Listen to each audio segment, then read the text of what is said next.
Bonjour à tous, aujourd'hui revue Masterpiece avec le MP20, la Lancia Stratos Turbo, c'est-à-dire Wheeljack, donc c'est l'édition de chez Takara. On se retrouve, alors forcément c'est des petits MP, comme depuis quelques temps, puisqu'il faut aller forcément avec le MP10, c'est-à-dire la nouvelle version de Optimus, en plus petit. Donc on a déjà notre belle petite boîte comme ça noire, on voit en voiture et en mode robot, avec bien sûr l'arme, on va aller revenir un petit peu plus après dessus. Voilà, sur les tranches, quelques présentations. Derrière, on va voir le robot avec son arme, que ce soit à main ou sur le canon en épaule. Justement, la comparaison de taille. Alors déjà, l'Optimus MP10 est un petit peu plus petit, effectivement, que l'ancien. Et lui, encore plus. On va être en gros, comme je vous avais parlé les dernières fois, sur une taille un tout petit peu plus grande que les Alternity, une ancienne gamme, mais voilà, pas beaucoup plus. On voit que forcément, puisqu'il est à la bonne échelle, il peut rentrer dans la remorque. En tout cas, on déballe, puisque celui-ci, je l'attendais énormément. À l'intérieur, on retrouve les canons, mais également la voiture, puisque c'est quand même ça qui nous intéresse. On a à l'habitude, puisque c'est un Masterpiece et en plus version Takara, une petite carte ici. On a également ceux-là, on va regarder ça de plus près, qui sont en fait voilà, les rétros. Donc ceux-là, voilà, il n'y a plus qu'à les placer. Bon, ça aurait pu déjà être fait avant, on voit pas trop pourquoi ça a été fait ainsi, mais bon. La carte justement, avec comme ça le personnage devant et les specs derrière. Et la notice, habituelle en Masterpiece, c'est-à-dire papier glacé et en couleur. Ici pour tout ce qui est voilà, au niveau des mains et des armes. Et par contre la partie transformation, elle, est en noir et blanc. Là, l'Ancia Stratos, c'est une voiture déjà sublime à la base. Là, il n'y a rien à redire, elle est vraiment superbe. Ça doit être entièrement du plastique, malheureusement, mais la gamme est ainsi. Le rendu est vraiment superbe. On a les jantes voilà, en rouge sanguin, carrément écarlate. Les vitres comme ça qui sont un petit peu fumées. Voilà, tous les décals sont bien posés, peinture aussi. Bon, voilà, on a ici, vous pouvez le voir un petit peu, un petit débordage voilà, de peinture. C'est pas encore bien méchant, C'est vraiment, voilà, très belle réussite. On voit pas trop au niveau des séparations ou autres. Ça donne un petit côté voilà, qui pourrait passer en petite voiture de collection ni vu ni connu. Ça aussi, c'est un petit plus. On peut voir voilà, à l'avant, on va avoir comme ça voilà, les feux. Vous pouvez voir en dessous que l'undercarriage est quand même assez bien contenu. On voit pas grand chose. Gros plus également. On a l'arrière au niveau des feux. Alors, c'est toujours que peint, certes. Mais voilà, ça rend quand même pas mal. Ici, on va avoir voilà, au niveau du pot. On va pouvoir mettre l'arme, puisque, hop, de base, comme vous avez vu, elle n'était pas fournie dedans. Enfin, en tout cas, déjà attachée. On a la petite attache, voilà. Et on met ainsi, comme cela. Ça passe ni vu ni connu. On peut ici mettre en canon de toit. Donc, vous avez cet emplacement-là, le petit rectangle, voilà, sur ressort. On a juste à le mettre ainsi, et voilà. Forcément, je vous avais parlé de l'articulation qui permet comme ça d'incliner un petit peu le canon au besoin. Cette fois-ci, les rétros sont installés, donc ce qui donne voilà, un petit côté un peu plus réaliste. Masterpiece actuel, comme je vous l'ai dit, full plastique, pas de métal, à part l'axe ici et voilà quelques ressorts ou d'autres axes, il n'y a rien d'autre. On va voir d'un petit peu plus près maintenant la partie transformation. Alors, vous allez déjà... Voilà, vous avez déjà vu, vous êtes habitué, les lignes de séparation se voient déjà. On va attraper le devant pour comme ça le déplacer en avant, tout simplement. Donc en fait, vous avez un système de double axe. Il faut tirer, mais effectivement un petit peu soulever pour faire le déport. Voilà, comme cela, on le sent. Vous le voyez ainsi, voilà, hop, un axe, deux axes. On va devoir séparer.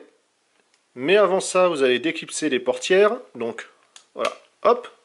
Vous pouvez le voir ici, le petit clips qui venait voilà, en dessous pour bien verrouiller. Pareil de l'autre côté. Mais également, vous avez ici voilà, la bulle. Voilà, on l'a entendu. On va pouvoir tirer, puisque vous avez voilà, un système tout simplement de glissière. Et la séparation après au milieu.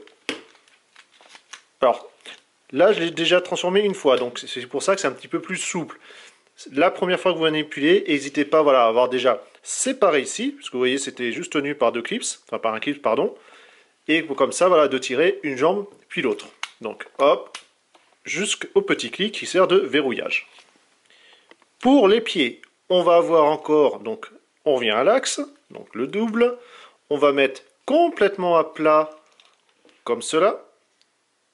Vous avez cette partie qui va entièrement, alors pardon, hop, on la pivote avant et on met complètement à plat, c'est quand même mieux, parce que vous avez voilà cet ergot qui va venir se verrouiller en dessous. On fait pareil de l'autre côté, on tire entièrement, on pivote et seulement après on met à plat. Concernant les portières, on va comme ça, hop, vous avez ici à nouveau deux axes, mais également une rotation possible à cet endroit-là. Donc voilà, on décale un petit peu. Cette partie-là, vous voyez, vous avez également un axe qui permet comme ça de décaler ainsi. Donc, on ramène sur le côté. Vous voyez que vous avez le picot qui est là, et on va pouvoir comme ça clipser. Donc on est reparti. On pivote un petit peu en tirant. Cette partie-là, voilà, on plie. Comme cela, on ramène le picot et on verrouille. Ainsi, il a les pieds parfaitement plats. Si avec ça, il tombe, c'est qu'il y a vraiment quelque chose avec votre étagère. On va comme ça entièrement, hop, reste là. Comme cela, tirer. Voilà. Complètement. Pour former ainsi le bassin. On s'attaque au bras avec la partie du haut. Donc on va séparer au milieu. Comme cela, vous avez ici cette partie-là voilà, qui se déclipse. Alors vous avez un petit ressort à l'intérieur, hein, c'est normal. Vous verrez un petit peu plus près ensuite. Vous allez avoir voilà, une articulation, on voit ici, qui va permettre comme ça de ramener sur les côtés. Ainsi. Alors à faire attention à ne pas que ça tape là-dessus. Voilà. Et ici, vous voyez, vous avez un axe qui tient voilà, avec un système de ressort. Comme cela. Donc au moins ça tient bien à plat, mais par contre voilà, ça gêne un petit peu la transformation, ça tape un petit peu, c'est pas trop méchant.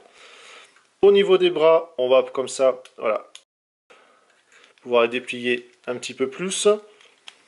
Donc vous avez, on revient derrière, ici, comme ça le bras. Vous avez la main qui va permettre comme ça d'être dépliée. Ainsi. L'aileron, enfin le demi-aileron qui reste, vous allez le rabattre, comme cela. Donc on fait pareil. On déclipse à l'arrière. Déjà, je libère là. La rotation. Et la deuxième. Donc, on commence à s'en rapprocher. On va, quand vous basculez, voilà, mettre à plat déjà. On va pouvoir sortir la tête. Vous avez juste, voilà, cette partie-là, le plastron qui va s'ouvrir en deux. On voit la tête. On la bascule, comme cela. On referme. La tête est directement prête. Ou au pire, voilà, a été tournée, mais ce n'est pas grave. Petit gimmick, comme vous avez dû voir sur le net, en lui enlevant la vis, vous pouvez comme ça enlever son masque et on a un visage un petit peu bizarre avec une barbe. Bon. Ensuite, alors vous allez pouvoir continuer parce qu'il va falloir basculer par en dessous, mais avant ça, vous avez ici ces espèces de L. On va pouvoir les soulever. Alors attention, ne le prenez pas ici, ça risque de faire un bras de levier et de péter le plastique. Il faut mieux le saisir à la base et le soulever. Voilà. On entend les petits clics et c'est résistant, c'est normal. Vous avez également ici un point qui permet de faire une rotation.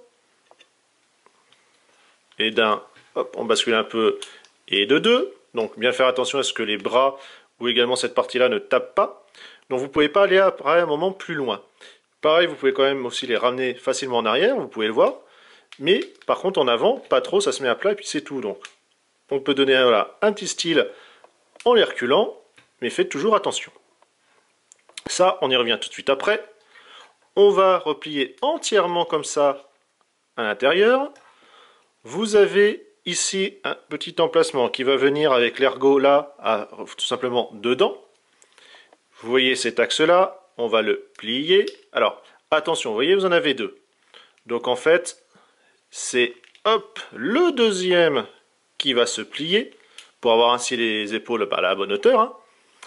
Vous avez ici cette plaque-là, voilà, qu'on va ramener à l'intérieur, puisque vous aviez l'emplacement du passage de la tête pour le plastron. Ici, vous voyez, vous avez des petites encoches. On va passer ça dedans. Ça va permettre comme ça de positionner et un petit peu de verrouiller. Comme cela. Clic. Donc ici, alors c'est plus positionné que verrouillé, vraiment. C'est plus l'arrière, entre guillemets, qui pince et qui tient. Et ça, comme ça, on va permettre de le tenir tout simplement à plat. Donc ça tient pareil avec un petit ergot, puis le ressort, c'est quand même pas si mal. Voilà, le verrouillage, des fois, saute assez facilement. Au niveau des épaules, on va lui mettre dans l'alignement, c'est quand même mieux, pépère. Voilà, on cherche le coude, qui est ici. Pareil à cet endroit-là.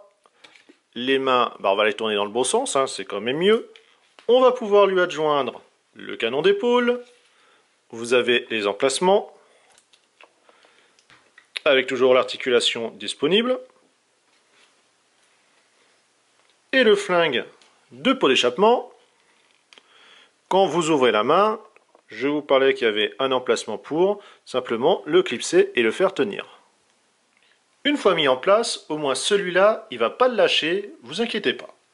Concernant les mouvements, c'est en plus vraiment pas mal. On va avoir ici rotation, par contre pas le ball joint, juste en fait l'inclinaison voilà, à cet endroit-là, par un axe. On va avoir l'épaule, comme cela, le coude, on a la main qui tourne, comme tous les masterpieces actuels, voilà, on va avoir les doigts qui bougent, enfin en tout cas attachés.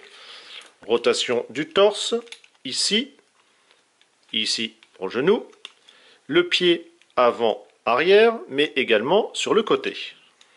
Je vous dirais, je crois que ça fait bien longtemps, c'est un sans faute.